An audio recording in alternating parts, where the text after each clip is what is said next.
Donald Trump 2.0 is back in the White House. He's already signed a flurry of executive orders and he's seemingly following through on his threat of trade, tariffs and sanctions. All of this is about putting America first. But what does it mean for us here in Australia? We've fared pretty well in the first Trump administration, but this time around might be a little different.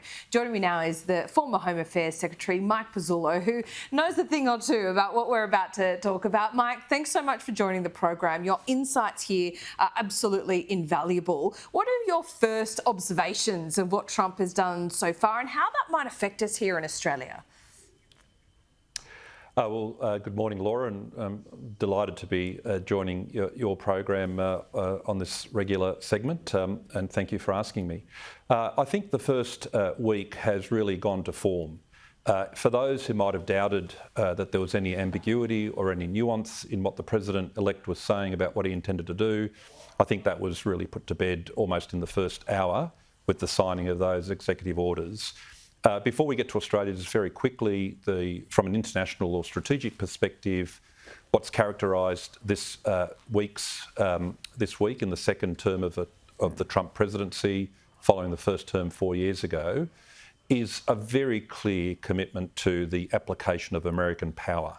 There's obviously a very deep scepticism about the international system, about multilateralism, and you've seen that in the withdrawal from Paris, in the withdrawal from the World Health Organization, where Mr. Trump thinks there's still unfinished business, for instance, over the origins of COVID and China's culpability for that, and what he considers to be the weak response by the World Health Organization. And I think you'll see that across the board in a lot of these fora. Now, for those who believe in the international rules-based system, and I think all of us should, because we do want international rules that prevent genocide and that prevent the invasion by one country over another country, the question that will arise is, are multilateral arrangements the only way in which to deliver good outcomes? So that brings me to my second point. Mr. Trump is the quintessential deal maker, and you're seeing that play out in 2 out of 3 key areas or spheres. Ukraine, I've been pleased, frankly, about how forceful he's been in relation to the comments he's made about President Putin, and President Putin having to come to the realisation that there is a deal that has to be made here to achieve peace. I think there's also a lot going on in the background in the Middle East, which I think will come to fruition in the weeks and months ahead, which I think gives potentially the greatest prospect in recent times for a settlement that will see a secure, peaceful a region with Israel able to live within secure borders and a solution being found to a homeland for the Palestinians. So clearly watch this space, but there's obviously a lot going on behind the scenes with the Saudis, the Emiratis, the Qataris, the Jordanians and others. I think, Laura, the open question, which particularly relates to Australia, is how any kind of grand bargain or any kind of strategic relationship will evolve with China. I think in many areas there'll be a lot of continuity between Trump 1.0, then Biden, and now Trump 2.0 in things like technology controls, export controls, cracking down on Chinese acquisition of American technology. I think the open question, and this would have confronted President Harris should she have won the election, is what's going to happen over Taiwan. And that's going to be the big issue for Australian strategy and foreign policy in the next 4 years. I might just pause there because I suspect we can go off in a number of different tangents. Yeah, we certainly can, Mike. And I wanted to pick up on the technology aspect as well, because most people would know that TikTok and Trump giving them a reprieve was almost his first act as president. He said, well, look, you've got a little time, and he loves TikTok because essentially he's been able to reach younger voters doing so, and he's an entertainer, if nothing else. But what does that mean for us here? Because Australia has been quite bolshy when it comes to TikTok. Also, you know, this push to get these tech giants who are all sitting behind Trump at his inauguration to pay their fair share, not only pay their fair share of tax, but do something about the algorithms that are so damaging. I mean, it doesn't look great for Australia being able to do that, or whether we have the guts to keep on pursuing this under a Trump administration?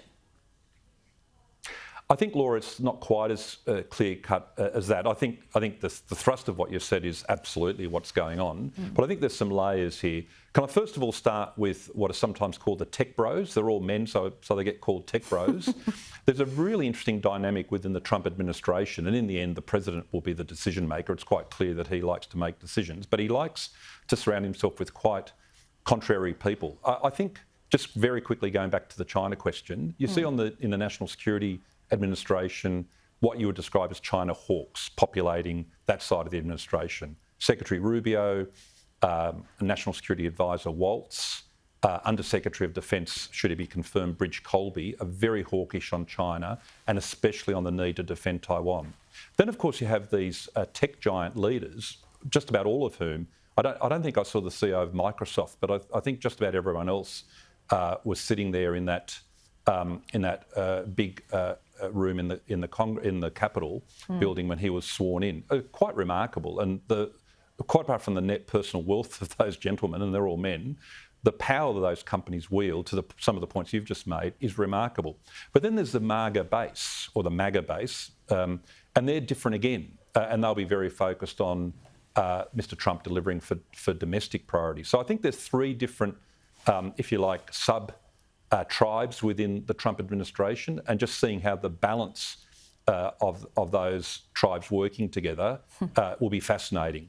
The tech bros, as they're called, or some would call the tech oligarchy, they will have very different equities in China, for instance. Musk has got a very clear point of view about working with China in relation to setting up production there. And I suspect he doesn't want to be outcompeted by the EV manufacturers in China. Apple, of course, has gone in and out of China a couple of times, and they've got a big interest in selling iPhones there. So that's not necessarily going to be consistent with a more hawkish approach to China. So let's just park that, and we might revisit that in the weeks ahead as that dynamic unfolds. Certainly. I mean, there's on so TikTok, many. Yeah, please elaborate on TikTok. On TikTok, on TikTok, I think we have to differentiate different elements of TikTok. I don't do social media. I don't understand it. I'm not on social media. But it seems to generate interest. People live their lives through either posting videos or viewing them. So I think from a freedom of speech point of view, it's very difficult to say we're going to ban this application rather than that one. Particularly if you ban one, a similar one will probably spring up. I think the more sinister issue, or the issue that perhaps needs to be dealt with because it's got the potential to be quite sinister, is where is the data held in the back end? Yeah. So when you're entering all of your preferences, all your search preferences, the data that you upload in order to get onto the application in the first instance, where is that going? Is that being potentially harvested by intelligence or security agencies and melded with other data about you to build a profile about you or me or anyone else who's using the application? So I think there's a data security and storage issue. There's an issue with the algorithm about what it pushes to people. In peacetime, look, not an issue. I don't know what's on TikTok. Perhaps you're better placed to advise me. Not really. If you're looking at people dancing or people cooking apparently, or people playing with their pets, not an issue. But what about in the context of a Taiwan crisis or a crisis in the South China Sea? How will that algorithm be tweaked to push cognitive messages, subconsciously or otherwise, into the minds of the consumers of that app? So I think it's a multi-layered propaganda issue. is certainly the big issue here. Mike, I'm running out a bit of time, and I can't let you go without asking you about the anti-Semitism issue, crisis, as it's rightly being called. What is your observation about where these attacks are coming from and what can be done about them? Look, I suspect, and we'll need to hear more from Commissioner Kershaw, the state commissioners, and potentially Director General Burgess about this, but I suspect that there's an amalgam of people behaving as one, I think it might have been the Premier of New South Wales, labelled an idiots, who are just simply mimicking what others are doing. But I think there's also the potential here for much more sinister motivations. Neo-Nazi groups, deeply, deeply violent and violently ideating anti-Semitic groups who are plugged into an abhorrent transnational conspiratorial dialogue about Jews and how they've, what they've done throughout history. they're the problem. They're the ones that you've got to find, because they will go beyond graffiti and potentially even torching of schools and synagogues to something far worse. The only comment I'll make, Laura, about the response is I'm glad that it's been galvanised in more recent times. This should have happened October, not in 2024, but October of 2023.